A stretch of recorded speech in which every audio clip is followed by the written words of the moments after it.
Dans la sentinelle du 21 janvier 1808, en 5e de l'indépendance, se cachait un petit trésor, et on lit « Amis, qu'il ne soit plus qu'un parti parmi nous, celui du bien public et du salut de tous. » Tancrède, tragédie.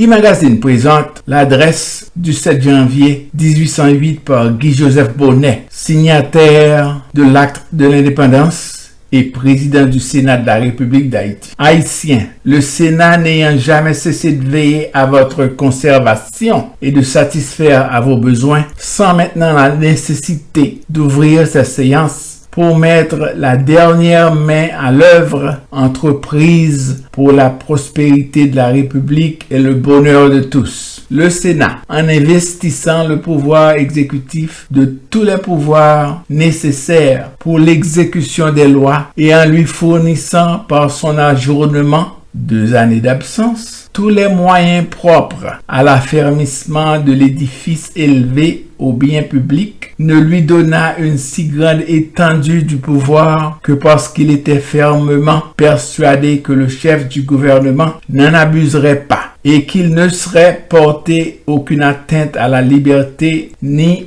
au bonheur du peuple. Cette persuasion s'est trouvée fondée. Le président de la République n'a pas démenti l'opinion du Sénat à son égard. La liberté et le bonheur du peuple se sont consolidés par les mesures qu'il a employées pour y parvenir. Des lois bienfaisantes ont paru. Il ne reste plus que la douce consolation de les voir mettre en vigueur avec plus de fermeté qu'elles ne l'ont été jusqu'à ce jour. Ce n'est pas par leur exécution que les représentants du peuple verront leurs travaux récompensés. Citoyens de tous les rangs et de toutes professions, la patrie voit avec satisfaction l'attachement inviolable que vous lui témoignez. Soldats, conservez à jamais cet attachement sincère que vous portez au gouvernement républicain qui garantit vos droits. Conservez-le pour le chef de ce gouvernement qui ne veut toujours que votre félicité et pour le Sénat qui veille au salut de la liberté. Yayou, général signataire de l'acte de l'indépendance, est jugé indigne d'avoir siégé au corps législatif et qui aurait répandu une tâche déshonorante sur cette assemblée si les membres n'eussent pas toujours eu pour principe le bien de leurs concitoyens. Yayou, au mépris de tous les devoirs sacrés attachés au rang qu'il occupait, au mépris de toute vertu sociale, osa fomenter le 22 juillet dernier, 1807, l'audacieux dessein d'anéantir la République. Il fut découvert et puni. Il a éliminé général Yayou. Magloire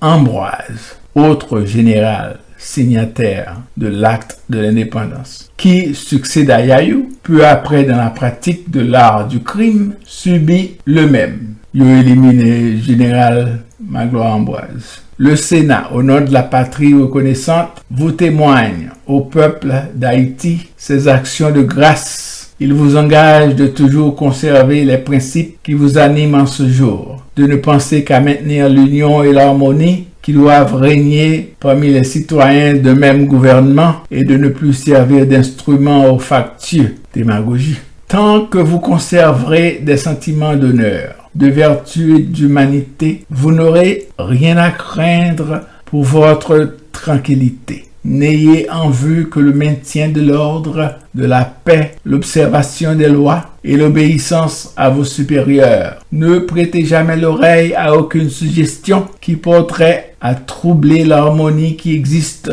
parmi nous. Signalez ouvertement les perturbateurs du repos public s'ils s'en présentaient. Confiez hardiment dans le sein de la représentation nationale vos peines si vous en aviez. Alors vous pourrez être persuadé que vous trouverez un calme parfait, une tranquillité d'âme que vous n'avez point ressenti jusque en ce moment. Citoyens, il nous faut employer de nouveaux efforts pour achever la destruction du tyran d'Haïti, en l'occurrence Henri Christophe. Poursuivi de toutes parts, il ne lui restera plus sous peu que l'affreuse alternative de fuir avec ses satellites des lieux où il a répandu le deuil et la consternation ou d'attenter à ses jours odieux. Ne cessons de rendre hommage à la toute-puissance divine qui nous a fait jusqu'à ce jour triompher de nos ennemis. Implorons ses interventions pour qu'il nous accorde la paix. Que le despotisme soit anéanti. Démagogie du Sénat qui vient de réunir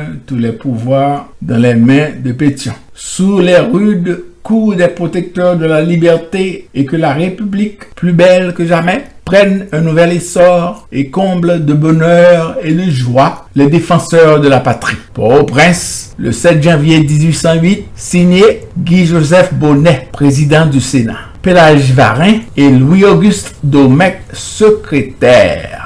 Voilà donc l'idée dominante de l'époque après l'assassinat du Pont-Rouge. Les conjurés de la révolte de l'Ouest et du Sud s'entrégorgeaient de suite pour accéder au pouvoir. De ce que nous avons lu et compris dans la déclaration de Guy-Joseph Bonnet, président du Sénat, les généraux Yayou et Magloire Ambroise ont été punis et il ne restait qu'un seul obstacle, Henri Christophe. Je m'appelle René Manton, éditeur en chef de e-Magazine.